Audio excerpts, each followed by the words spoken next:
العالمین والصلاة والسلام علی رسولہ الکریم اما بعد فاعوذ باللہ من الشیطان الرجیم بسم اللہ الرحمن الرحیم والصلاة والسلام علیکہ یا رسول اللہ وعلی آلکہ واصحابکہ یا حبیب اللہ۔ آج انشاءاللہ الکریم اس مسئلے کے اوپر گفتگو کرنی ہے کہ جنگ احد، غزوہ احد کے اندر حضرت ابو بکر صدیق اور حضرت عمر بن خطاب رضی اللہ تعالی عنہما کی ذات آیا غزوہ احد کے اندر نبی علیہ الصلوۃ والسلام کے ساتھ اس غزوے کے اندر ثابت قدم رہی یا ثابت قدم نہ رہی؟ حضرات شیخین کریم رضی اللہ تعالی عنہما کے اوپر کچھ لوگ اعتراض اٹھاتے ہیں، وہ یہ کہتے ہیں کہ غزوہ احد کے اندر حضرت ابو بکر صدیق اور حضرت عمر بن خطاب رضی اللہ تعالی عنہما کی ذات نبی اکرم علیہ الصلوۃ والسلام کے ساتھ ثابت قدم نہیں رہی تھی، جبکہ یہ صریح جھوٹ ہے، کذب بیانی ہے کہ اگر ساری احادیث رسول کو اکٹھا کیا جائے تو تمام احادیث کو اکٹھا اور جمع کرنے کے بعد نتیجہ یہ نکلتا ہے کہ حضرت ابو بکر صدیق اور عمر بن خطاب رضی اللہ تعالی عنہما کی ذات بھی نبی اکرم علیہ الصلوۃ والسلام کے ساتھ غزوہ احد کے اندر شریک تھی۔ جیسا کہ اس کا سب سے پہلے آپ احادیث کی روشنی میں اس مسئلے کو سمجھیں۔ صحیح مسلم شریف کی حدیث نمبر 4648 نمبر حدیث ہے، اس کے اندر اس حدیث کے راوی انس بن مالک رضی اللہ تعالی عنہ بیان فرماتے ہیں کہ نبی اکرم علیہ الصلوۃ والسلام کے ساتھ غزوہ احد کے اندر جو صحابہ ثابت قدم رہے ان میں سے 7 صحابہ انصاری تھے اور 2 صحابہ قریشی تھے۔ اب سوال یہ پیدا ہوتا ہے کہ جو قریشی 2 صحابہ تھے وہ کون تھے؟ اب اس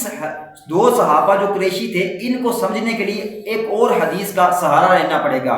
وہ حدیث صحیح بخاری شریف کے اندر موجود ہے، حدیث نمبر 4061 اور 62 نمبر حدیث صحیح بخاری شریف کے اندر موجود ہے کہ اس کے اندر نبی اکرم علیہ الصلوۃ والسلام کے صحابی، راوی کا نام ہے ابو عثمان، وہ بیان فرماتے ہیں کہ مجھے حضرت طلحہ اور سعد بن ابی وقاص رضی اللہ تعالی عنہ نے یہ بیان فرمایا کہ صحابہ اکرام میں سے جو قریشی صحابہ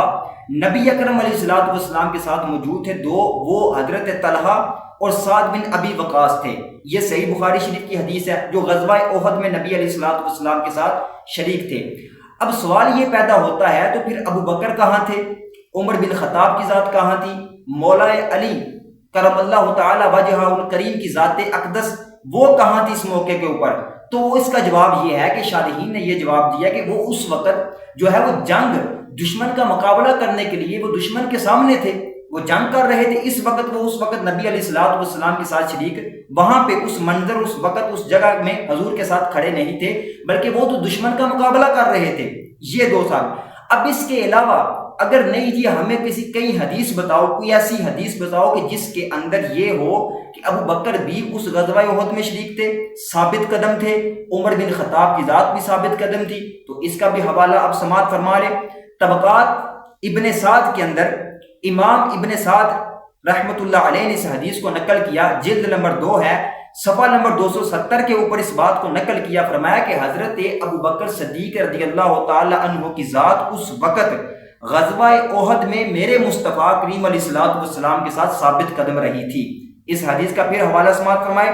طبقات ابن سعد کے اندر امام ابن سعد رحمۃ اللہ علیہ نے جلد نمبر 2 ہے، صفحہ نمبر 270 کے اوپر اس بات کو لکھا کہ نبی علیہ الصلوۃ والسلام کے ساتھ ابو بکر صدیق رضی اللہ تعالی عنہ کی ذات ثابت قدم رہی غزوہ احد کے اندر۔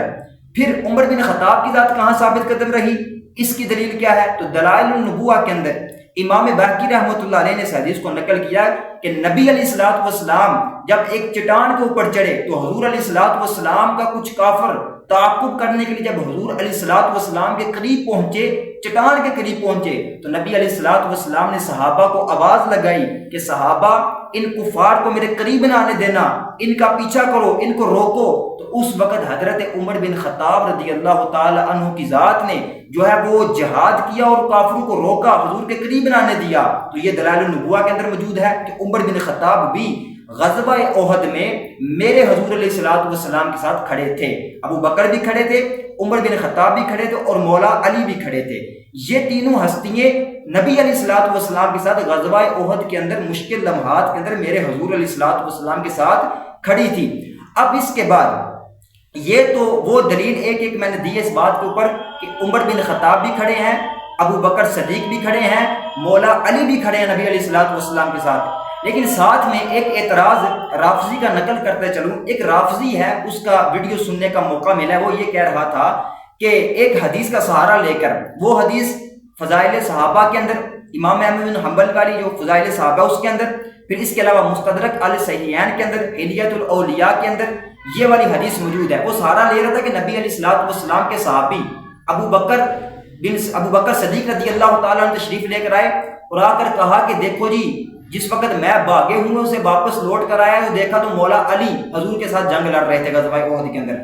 جبکہ یہ اس نے روایت بیان کرنے میں پہلی تو بات ہے جو ہے کذب بیانی کی ہے، روایت کو صحیح طریقے سے بیان نہیں کیا۔ دوسری بات یہ ہے کہ اگر ہم اس روایت کی شرعی حیثیت اور سندی اعتبار سے اس روایت کو دیکھیں تو اس کے اندر ایک راوی ہے ابو اسحاق بن یحییٰ بن طلحہ، وہ اس حدیث کا روایت کا مرکزی راوی ہے۔ جبکہ اس روایت کی فنی حیثیت کیا ہے، سند کے اعتبار سے اس کی حیثیت کیا ہے، جمہور محدثین نے اس راوی کو، ابو اسحاق کو جو ہے جمہور محدثین نے ضعیف قرار دیا ہے۔ امام ابن جوزی نے اس کے بارے میں جو اس کی ترجمہ کرتے ہوئے اس راوی کے بارے میں جو محدثین کی آراء کو نقل کیا ہے، فرمایا امام نسائی نے کہا کہ یہ جو اسحاق ہے، ابو اسحاق راوی، فرمایا یہ والا راوی جو ہے متروک الحدیث ہے۔ پھر امام ابن معین رحمۃ اللہ علیہ کا یہاں پر حوالہ نقل کیا امام ابن جوزی نے، تو امام ابن معین رحمۃ اللہ علیہ نے فرمایا کہ یہ جو راوی ابو اسحاق، فرمایا یہ راوی جو ہے لیس بشیء، یہ کوئی چیز بھی نہیں ہے۔ اس کے علاوہ تہذیب التہذیب اٹھا کے دیکھیں اور اس کے علاوہ امام ذہبی کو پڑھے تو انہوں نے اس کے حوالے سے بڑی جو ہے وہ وسیع انداز سے آراء محدثین کی نقل کیا کہ یہ وہ راوی ہے جس کو جمہور محدثین نے ضعیف قرار دیا ہے۔ اب اس رافضی کا اعتراض نقل کرنے کا انداز دیکھیں، وہ صحابہ کرام کے اوپر کیسا جو ہے وہ شیروں کی طرح کہہ رہا ہے کہ ابو بکر بھاگے ہوئے سے واپس آئے۔ جب بھائی ابو بکر بھاگ کر گئے کہاں تھے، پہلے تو اس کا جواب دو۔ ابو بکر کہاں بھاگ کر گئے تھے؟ ابو بکر جب حضور علیہ الصلوۃ والسلام کے سے تھوڑا سا ہٹے تھے تو وہ کافروں کا سامنا کرنے کے لیے گئے تھے، دشمنان دین کا سامنا کرنے کے لیے گئے تھے، ان کا مقابلہ کرنے کے لیے گئے تھے، بھاگے کہاں تھے ابو بکر؟ اور دوسری بات یہ ہے کہ اس حدیث، اس روایت کی جو سند کے اعتبار سے بالکل ضعیف ہے، ضعیف حدیث کو لے کر صحابہ کی ذات پر اعتراض کرنا یہ رافضیوں کا طریقہ تو ہو سکتا ہے، کبھی بھی اہل سنت کا طریقہ نہیں ہو سکتا۔ دوسری بات یہ ہے کہ اس حدیث اور روایت کے حوالے سے وہ رافضی بیان کیسے کر رہا تھا؟ وہ رافضی یہ کہہ رہا تھا کہ ابو بکر جب بھاگے ہوئے سے واپس آئے تو آ کر دیکھا کہ مولا علی نبی علیہ الصلوۃ والسلام کے ساتھ غزوہ احد میں لڑ رہے ہیں۔ حالانکہ یہ دیکھیں اس حدیث کو، آپ روایت کو اٹھا کے دیکھو، طبقات ابن سعد کے اندر بھی موجود ہے، مستدرک الصحیحین کے اندر بھی موجود ہے۔ آپ اس حدیث روایت کو اٹھا کے دیکھو، حالانکہ محدثین نے لکھا ہے کہ جب ابو بکر واپس حضور علیہ الصلوۃ والسلام کے پاس آئے کافروں کا مقابلہ کر کے، تو فرمایا اس وقت جو میرے مصطفیٰ کریم علیہ الصلوۃ والسلام کے ساتھ شانہ بشانہ کھڑے ہو کر صحابی لڑ رہا تھا، وہ مولا علی کی ذات نہیں تھی بلکہ وہ تو عبادہ بن جراح کی ذات تھی۔ حضرت عبادہ بن جراح رضی اللہ تعالی عنہ کی ذات اقدس تھی، وہ حضور کے ساتھ غزوہ احد میں لڑ رہی تھی۔ جبکہ یہ رافضی کیا بول رہا تھا؟ مولا علی کھڑے تھے، مولا علی کھڑے تو ذکر ہی نہیں ہے۔ حالانکہ اہل سنت کا نظریہ یہ ہے کہ اس غزوہ احد کے اندر ابو بکر بھی ثابت قدم رہے، عمر بن خطاب کی ذات بھی ثابت قدم رہی اور مولا علی بھی ثابت قدم رہے۔ ہم تو کہتے ہیں جو صحابہ تھے، خاص طور پر جن پر اعتراض کیا جاتا ہے، شیخین کریمین کی ذات یہ بالاتفاق ثابت قدم رہی۔ میں نے حدیث کا حوالہ بھی دیا آپ حضرات کو۔ پھر مولا علی بھی ثابت قدم رہے۔ ہم نے کب نفی کی ہے مولا علی کی؟ جبکہ یہ خاص طبقہ جو ہے مولا علی کو ثابت کرنے کے لیے شیخین کریمین کی توہین کرتے ہوئے کہتے ہیں کہ یہ ثابت قدم نہیں رہے تھے، حالانکہ محدثین نے حدیث باقاعدہ نقل کی ہے کہ جو ہے وہ ثابت قدم رہے ہیں۔ اور اسی بخاری شریف کے اندر اگر آپ دیکھیں تو اس کے اندر جب ابو سفیان جو اس وقت ابھی حالت اسلام میں نہیں آیا تھا، ابھی کافر تھے، تو انہوں نے آ کر کہا کہاں ہے حضور علیہ الصلوۃ والسلام، کہاں ہے ابو بکر صدیق، کہاں ہے عمر بن خطاب؟ جب اس نے یہ للکارا اور ایسی انداز سے نعرہ لگایا تو جب عمر بن خطاب بھی وہاں پر موجود تھے، عمر بن خطاب نے جواب دیا، فرمایا یہاں ہے ابو عمر بن خطاب کی ذات۔ تو اب اس حدیث کی اس لفظوں سے یہ بات بھی سمجھ میں آتی ہے کہ عمر بن خطاب کی ذات غزوہ احد سے باغی نہیں تھی، اگر عمر بن خطاب رضی اللہ تعالی عنہ کی ذات غزوہ احد سے بھاگ جاتی تو پھر سفیان کو جواب دینے والا کون تھا؟ جواب تو خود عمر بن خطاب دے رہے تھے۔ تو ان احادیث اور روایات کو جمع کرنے سے یہ نتیجہ ملتا ہے کہ ابو بکر صدیق رضی اللہ تعالی عنہ کی ذات بھی غزوہ احد میں میرے مصطفیٰ کریم علیہ الصلوۃ والسلام کے ساتھ تھی، عمر بن خطاب کی ذات بھی، اور مولا کائنات شیر خدا کرم اللہ تعالی وجہہ الکریم کی ذات بھی غزوہ احد میں مصطفیٰ کریم علیہ الصلوۃ والسلام کے ساتھ کھڑی ہو کر دشمنان اسلام کا مقابلہ کر رہی تھی۔